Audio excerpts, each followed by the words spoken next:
Hello, my name's Corey. I'm from the First Aid Training Co-operative, and for this video clip what we're going to do is we're going to talk about if I was a sports coach with an injured player in training or on the pitch, how could I assess their injury? And we use an acronym called SALTAPS. So that's what I'm going to demonstrate now. I've got a volunteer, Tom, who's going to be our injured casualty, and we're going to go with a fairly common injury, which would be an ankle injury. So Tom has had an injury on the pitch or in the training room, and he's sitting on the ground and his ankle is hurting. So for SALTAPS, S stands for see the injury and stop the activity. So if there are other people in the room, I'd make sure they stopped so I can manage the casualty effectively.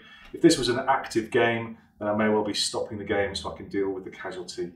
So that's S in SALTAPS. A, I need to ask permission from the casualty to sit, if it's okay to check they're all right. Tom, would it be okay to have a look at your ankle? Yeah. Is it hurting? It is, yes. Okay, how did you do that, Tom? I just twisted it as I turned. Great, so I've got permission, and now S-A-L, I'm going to take a look at the injury. So Tom, would you mind if I take a look? No. Could you just pull your trousers up? So I might be asking him to roll down his sock, take his shoe off. If he was in so much pain he couldn't take his shoe off, that's what I would call a no return to play decision. So he's not going back out into the training room or on the sports field. He's rolled his trouser up, taking his sock off for me so I can take a good look. So I'm looking for discoloration. I'm looking for deformity. I can compare and contrast one ankle with the other. And if there is major discoloration, major deformity, actually at this point I might make a no return to play decision.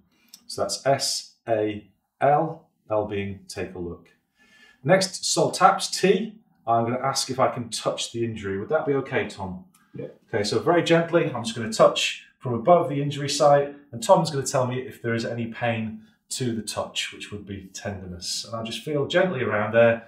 At the moment, Tom's telling me there's no pain. I'm feeling underneath, and I'm feeling firmly across the top and down his foot as well. If there was major pain as I touched his ankle, well, again, that's a no return to play decision. But at the moment, if it's not hurting, we're going to continue with our test. So S-A-L-T for touch. And the next thing, A, is active movement. So what I'm going to ask you to do, Tom, I'm going to ask you to actively move your foot. So if I put my hand here, could you move your toes towards my fingers? Does that hurt? No, it doesn't. Okay. No. So Tom, just relax your foot. And I'm going to put my hand here. Could you move your toes towards my hand and tell me if that hurts? No, it doesn't. So that's great. Well done. I'll put my hand to the side. Can you move your toes? That's it. And that doesn't hurt either. Great. And to the side.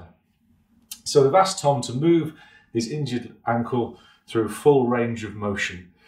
If it hurts on T, so if it hurts when we're checking for active movement, then that's a sign. Maybe it might be a muscular injury, it might be a ligament tendon injury, and I might be making a no return to play decision.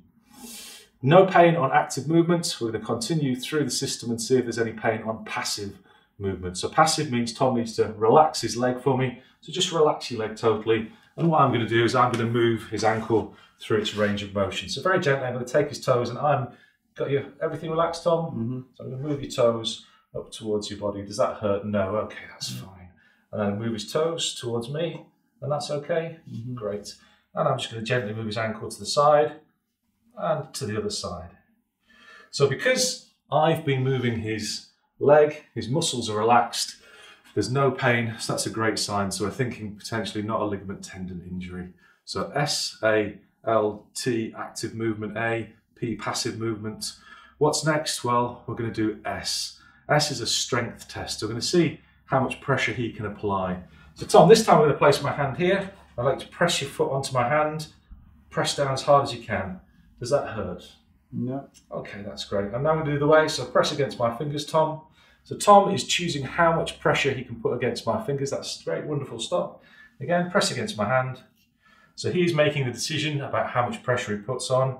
And if he can do this well, and he puts lots of pressure on my hand, then with the strength test, it seems to me that there's not too much of a problem with his ankle.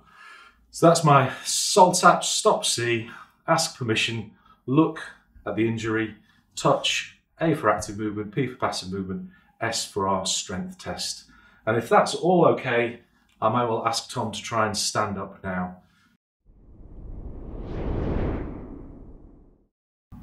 In summary, we've just talked you through SALTAPS there, which is our way of deciding whether a player should be taken off the pitch or maybe let back onto the pitch, how serious is the injury. We can apply that to lots of joints around the body. You can apply it to a wrist, elbow, shoulder, hip, knee or ankle. We've decided that the player is probably okay to go back out onto the pitch. So how do we definitely know it's fine? Well, we're going to do a progressive function test. We're progressively adding more pressure onto the injury site. So Tom was playing a game of football there. So what would I do for a progressive function test? Well, the first thing is get him to walk 10 meters down the sidelines and 10 meters back. If he shows no sign of pain, wincing, guarding, then that's great.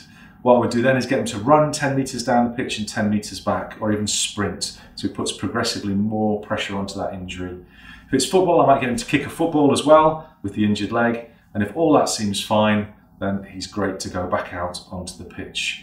So with our progressive function test, we'll progressively put more stress onto that injury site. And if the player shows no sign of pain, it would be okay to let them go back out and play.